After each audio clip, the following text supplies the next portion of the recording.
You're a burden. A disappointment.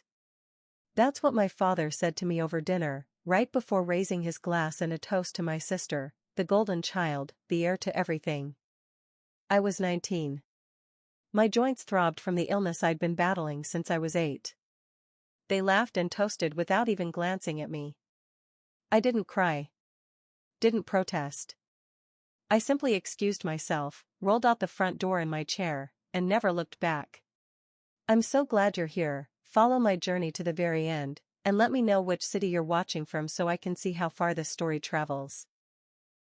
Something cracked open inside me that night.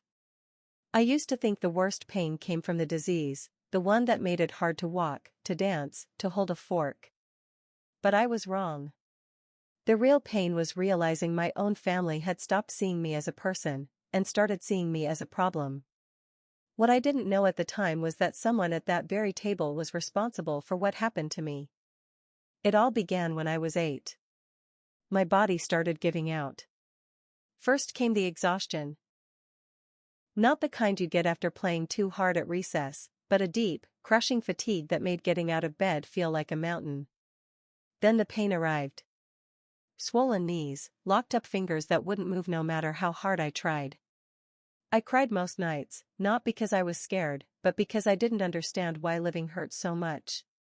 At first, my mom brushed it off. "You're probably just tired from school," she'd say with a wave of her hand. Then one morning, I collapsed trying to reach the cereal. My legs just stopped working. I looked up at my dad. He didn't look worried. He looked irritated. That was the moment they finally took me to a doctor. The testing dragged on for weeks, blood draws, scans, endless poking. I remember how cold the room was, the sting of the needles, and the weight in the air when the specialist finally spoke. "She has a rare autoimmune condition," he said. "Her immune system is attacking her own joints and muscles. It's progressive, incurable, and painful." I didn't understand half of it. But I remember my mother going ghost white. And my dad? He looked at me like I was defective, like I'd broken on purpose. After that, everything shifted. Gym class was over. My attendance plummeted.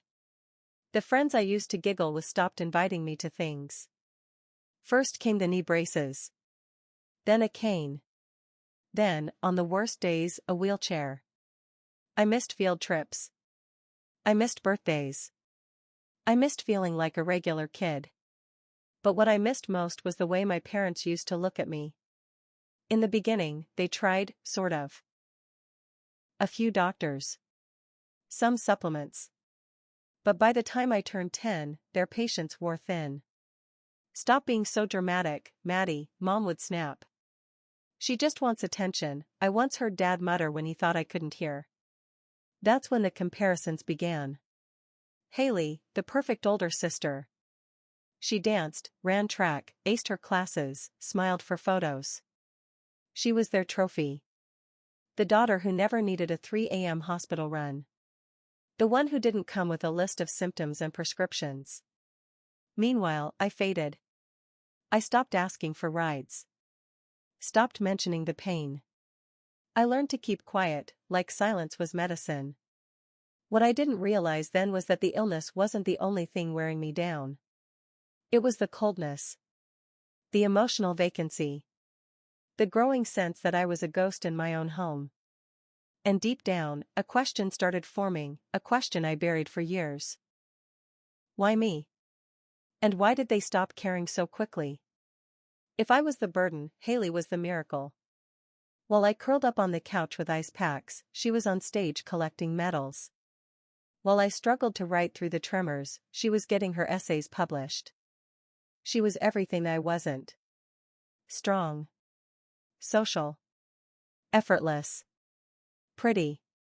Our house was practically a shrine to her, framed photos of swim meets, awards, prom gowns. A glossy gallery of pride. My room? Quiet. Forgotten. No one asked how therapy went. No one remembered infusion dates.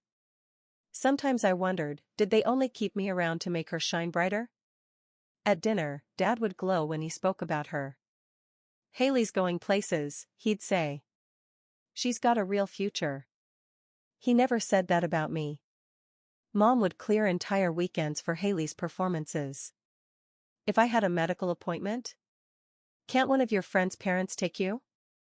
On my 14th birthday, I asked for something simple, just a family dinner. They forgot. 2 weeks later, they threw Hailey a backyard party, fairy lights, a live band, 70 guests. I sat in my room and watched the lights flicker through the blinds. But it wasn't just the celebration that hurt. It was the way Hailey looked at me. We used to be close. When we were kids, she'd sit on the edge of my bed and read me stories when I couldn't get up. She used to sneak cookies into my room after dinner, whispering like it was a game. But once I got sick, something changed.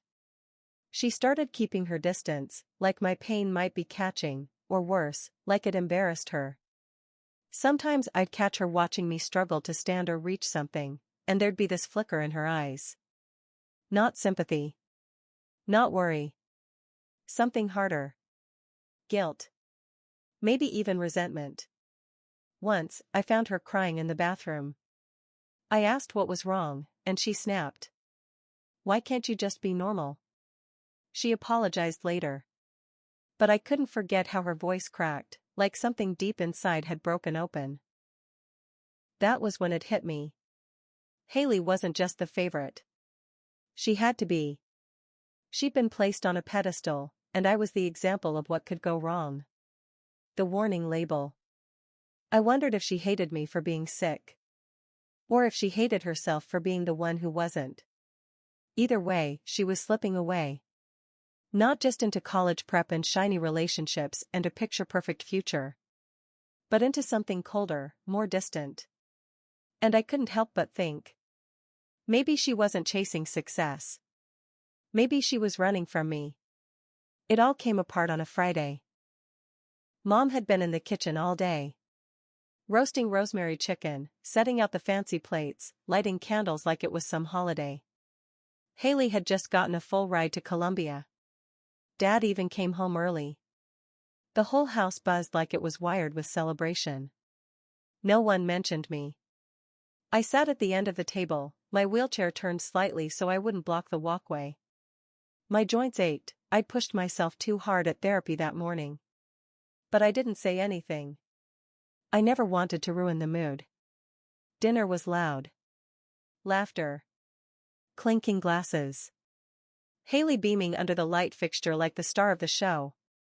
I pushed my food around my plate, trying not to look like I was unraveling. Then Dad stood up and raised his glass. "To Hailey," he said, beaming. "The pride of this family. The one who never gave us grief, who never let hardship slow her down, who kept moving forward no matter what." The words landed like a slap. But I smiled. I clapped along with everyone else. Then Mom chimed in. "We're so proud of you, sweetie. Which is why we've made a decision." I looked up. Dad cleared his throat, his eyes flicking toward her for confirmation. "We've decided that everything. The house, the trust, the savings. Will go to Hailey." For a moment, I thought I'd misheard. "What about me?" The words slipped out. Small. Barely there. The table went silent. Forks froze midair. No one moved. Dad didn't even look at me. "Maddie," he said carefully. "You've needed so much from us. 4 years. It's only fair that Hailey gets to build the life she's earned. You've cost us more than you know." Mom nodded but wouldn't meet my eyes. "You're a burden, sweetheart. We love you. But we have to be realistic." And just like that, their words sliced deeper than anything my illness had ever managed. Hailey sat motionless, her face flushed. She didn't speak. Didn't disagree. She just stared at her plate. And in that moment, I knew. I was alone in that house. I didn't scream. I didn't plead. I set my fork down gently, dabbed the corners of my mouth with a napkin. and said, "Thank you for dinner." Then I turned my chair and left. No one followed me. I rolled myself down the hall, my chest tight. Not from pain, but from something worse. Being dismissed, erased, discarded. I packed that night. Just the essentials. A few clothes. My sketchbook. Medication. And the silence I'd been carrying for years. I left before the sun came up. The house was still. No one stirred. It wasn't just a departure. It was letting go of the fantasy that I'd ever belonged there. As I wheeled out into the cold air, one question rose like smoke in my mind. How did this even start? What if this wasn't just bad luck? What if someone caused it? That night, I slept on the carpet in Jenna's guest room. Curled under a borrowed blanket, my joints screaming. But for the first time in years, I could breathe. Jenna had always been the one friend who stayed. She had a sharp tongue, a sister in med school, and a quiet kind of kindness that didn't push. When I texted, "Can I stay with you?" she replied in seconds. Of course. Come. For days, I drifted between sleep and silence. Jenna brought me tea. Her mom made soup. Neither of them asked questions I wasn't ready to answer. I stared out the window a lot. Tried to piece together what had just happened. Then, one morning, I opened my old medical file. Just a copy I'd made years ago when we switched clinics. My diagnosis was right there. Age 8. Autoimmune disorder. Progressive symptoms. And then, a single line I had never noticed before. Initial symptoms developed following suspected corticosteroid compound exposure. Recommend review of prior ingestion. My heart sank. Corticosteroids? I'd never been prescribed anything like that before the diagnosis. I pulled up old texts from mom, appointment notes, even my pharmacy history. Nothing made sense. And then, I remembered something odd. It started with a flu, at least, that's what I'd thought. A fever that scorched through me, waves of nausea, hives spreading across my arms. It only lasted a couple of days. My parents called it a virus, nothing to worry about. But what if it wasn't? One night, I couldn't ignore the question anymore. I typed into the search bar, children plus prednisone exposure plus immune response plus muscle damage. The results made my fingers go cold. Turns out certain corticosteroids, especially if given in high doses or mixed with other immune stressors, could trigger long-term autoimmune conditions in kids, particularly those with genetic risk factors. I didn't want to believe it. I almost clicked away. But then, a memory surfaced, blurry and oddly bright. Hailey, 10 years old, handing me a pink smoothie.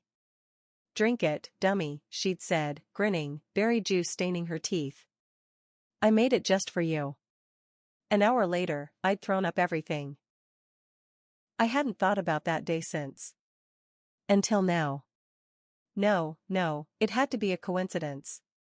Hailey was a kid. She wouldn't do something like that. She couldn't. Could she? That's when the spiral began. What if it wasn't an accident? What if it was just a joke that went wrong? What if my parents found out, and buried it? I needed answers. And I knew they wouldn't come from a search engine or half-scanned medical files. The truth, if it existed, was somewhere I never wanted to go back to, home. Because if there was even the faintest possibility that my illness wasn't just cruel chance, but a result of someone's decision, I had to know. I waited 3 days. My parents were out for the weekend, a trip to the mountains Hailey had bragged about online. Of course she had. There she was in the photo, beaming, surrounded by pine trees and happiness. I stared at that smile and felt something sharp move in my chest. Was it betrayal? Dread? Maybe both. I arrived on a Sunday afternoon. The neighborhood was silent, leaves skittering across the pavement. The spare key was still behind the loose brick by the porch. Same as always. Like they never imagined I'd come back. Inside, the house felt colder than I remembered. Not the kind of cold that makes your skin prickle. The kind that makes your heart feel unwelcome. I didn't look at the living room photos. I already knew what I'd see. Hailey graduating. Hailey holding a trophy. Hailey framed like she was the sun they orbited. There weren't any pictures of me. Not anymore. I went straight to her room. Pristine, of course. Bed made tight, color-coded pens on the desk, gold-trimmed frames on the wall. A museum of excellence. But I wasn't there for the decor. I was there for the truth. I rifled through drawers, nothing but neat folders and schoolwork. Checked the closet, shoes, formal dresses, journals filled with math notes. Then I spotted something tucked behind a shoebox labeled 8th grade memories. A journal. Covered in little flowers. My heart began to pound as I opened it. The entries were old, scribbled in the careless hand of a child. Typical stuff at first. Got an A on my spelling test. Mom forgot to pick me up again. Then I turned a page. Maddie's sick again. Mom says we have to be nice, but I hate it. She always gets attention. She cries and they all go to her. Nobody ever sees me. Another entry. I took some pills from Uncle Dean's drawer. He says steroids help people get strong. Maybe if Maddie has just a little, she'll stop pretending. I blinked hard. I put it in her smoothie. Just a bit. She threw up. Maybe now she'll stop faking. My hand started to shake. I kept flipping. Maddie can't walk good now. Everyone's so scared. I didn't mean it. I just wanted her to stop needing everything. And then? Silence. Blank pages. I let the journal slip from my fingers onto the floor. Hailey had given me something. Maybe not out of cruelty, maybe out of jealousy, frustration, ignorance. But she did it. And my parents, they had to know. Why else keep it hidden? Why else let me believe my body had failed me, when it hadn't? It had been forced to. That diary, buried behind trophies and gold stars, was the truth. The truth they never thought I'd find. I picked it up again, holding it like it might catch fire. I didn't cry. I didn't scream. I just felt hollow. They had stolen so much, my childhood, my health, my right to the truth. But now, I had something they didn't expect. Proof. I didn't sleep that night. Back in Jenna's guest room, I sat on the floor with the journal in my lap. Reading and rereading the pages, hoping I'd misunderstood. Maybe it was a story. A kid's dark imagination. A made-up game. But every time I saw the same messy writing, the meaning hit just as hard. Hailey had stolen pills. Hailey had given me a drug I was never supposed to have. And my life had been changed forever. The next morning, I made a decision. I texted her. We need to talk. She replied 2 minutes later. I'm free after class. Come by at 3. She had no idea. The house was quiet when I arrived. Mom was slicing vegetables in the kitchen. Dad was out in the garage. Hailey was upstairs. No one said hello. No one asked how I'd been. Just the same cold silence I'd grown up drowning in. Hailey came down wearing leggings and a sweatshirt, phone in hand. Hey, Maddie, she said, like this was any other day. I pulled the journal from my bag and placed it on the coffee table. She froze. What's that? You tell me, I said, voice unsteady. Because I've read it. All of it. Her face turned pale. She looked like she might collapse. Don't, she started. You put something in my drink when I was 8, I said. You stole steroids from Uncle Dean. You did this. I turned toward the kitchen. And they covered it up. Footsteps. Mom stepped in, eyes wide. Dad followed. Madeline, what's going on? Mom asked, tight-lipped. I know, I said quietly. I know everything. Hailey dropped onto the couch, shaking. I didn't mean to hurt you, she whispered. I was angry. I thought you were faking. I didn't understand. You were 10, I snapped. Old enough to know better. She didn't know what it would do, Dad said, trying to defend her. But you did, I said, my voice breaking. You both did. Instead of telling the truth, or getting me the help I needed. You let me grow up thinking my body betrayed me. That I was defective by nature, cursed by chance. You let me suffer, in silence, for a decade. Mom twisted her hands, voice barely above a whisper. We were trying to protect the family, we didn't want Hailey's life ruined over one childish mistake. So you chose to ruin mine instead. Hailey was crying now. Real tears. But I felt nothing. I lost everything, I said, my voice cracking as it rose. Friends. School. My body. And all this time, the people who were supposed to love me hid the truth. No one answered. The silence was louder than any confession. I reached into my bag and pulled out my phone. I scanned the journal. My lawyer has a copy. If you think I won't press charges, you're wrong. Mom gasped. Madeline, you wouldn't. I will, I said flatly. Unless I get exactly what I'm owed. Half of the estate. A formal acknowledgement. And a written apology from all three of you. Dad's face hardened. That's blackmail. No, I replied, eyes locked on his. That's justice. They didn't argue. Hailey just folded into herself, face hidden behind her hands. I stood. My joints screamed, but I ignored them. You already took my voice, my childhood, my health. But you don't get to take my future. Not anymore. And I walked out. No shaking hands. No tears.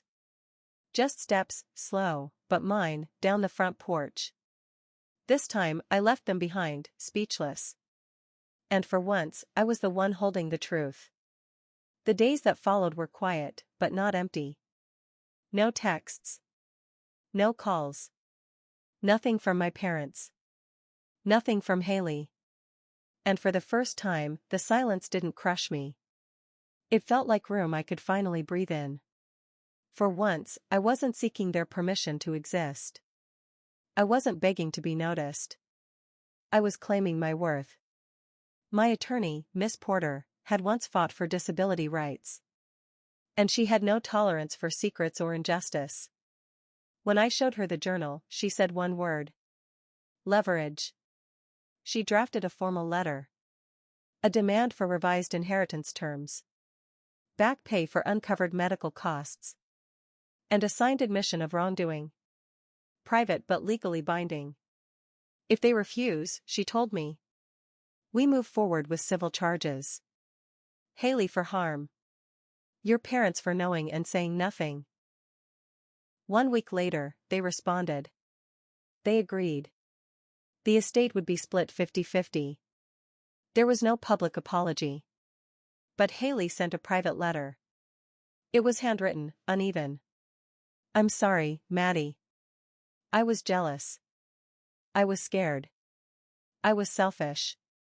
I ruined your life, and still you came back. I'll live with this forever. I didn't reply. I didn't need to. Because this wasn't about revenge anymore. It was about reclamation. With my half of the estate, I moved into a small apartment with big windows and sunlight in every corner. It was close to my physical therapist's office, and not far from a quiet park where I could sketch. I also built something I'd never imagined I could. The Maddie Fund. A small nonprofit for teens with chronic or invisible illnesses. Especially the ones whose families don't believe them. We offered art therapy. Legal support. And, most importantly, someone to listen. And believe them the first time. Jenna helped me design the logo. Miss Porter joined the board. And one day, we received a donation. Anonymous. The memo line simply said, "For the ones we failed." I knew it was Hailey. I didn't erase the past. I didn't pretend it didn't happen. But I built something from the wreckage they left behind. The day we opened our first workshop, 16 sat in a circle. Some with braces, some with 4 lines or inhalers. All carrying stories written on their bodies. It didn't feel like tragedy. It felt like a beginning. The only sound was the scratch of pencils on sketchpads. Across from me sat a girl named Leah. 13, quiet, with tired eyes and a chest port for treatment she didn't talk about. She was drawing tiny birds in a jar. Careful lines. Measured movements. At the end, she looked up. "Do you ever feel like people only notice what's wrong with you?" she asked. I smiled, gently. "All the time." She paused. "How did you stop letting that define you?" I thought about the years. The hospital beds. My sister's smile. My parents' silence. And the diary that changed everything. I didn't, I told her honestly. Not at first. I let it shape everything. I thought I was the flaw. The burden. The problem. But then I learned something. She watched me closely. I'm not my illness. I'm not the silence. And I'm not the shame other people tried to give me. Leah smiled. It wasn't big, but it was real. That night, I sat in my apartment. Alone, but not lonely. The city lights shimmered through the curtains. My legs still hurt. Some mornings, I still needed help getting dressed or holding a fork. That part hadn't changed. But I had. I was no longer the girl begging to be loved by people who saw her as a problem. I no longer measured my value by how little space I took up. Or how quiet I could be. Now, I measured it by every person who walked through our doors and whispered.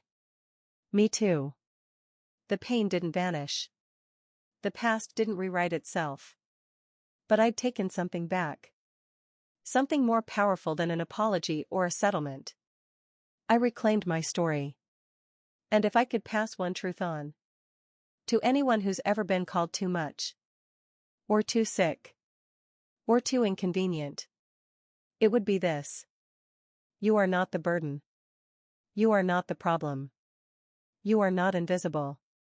And you are never, ever alone. Because somewhere, someone like me is waiting to say. I see you. I believe you. And I know what it means to survive.